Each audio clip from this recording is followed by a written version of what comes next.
न आएगा, जो बीत गया है वो अब दौर न आएगा। इस दिल में अब बबुआ साइकिल के चाबी चढ़ा दो।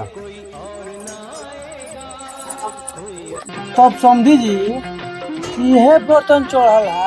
हाँ समझी जी, गरीब आदमी का कर जितना सकान है इतना दे नहीं तो साइकिल में लाग गुलानो आना गए। था बबुआ आई पता ही उनकर लीलार पे साट दो, आई लो छट छीट दो,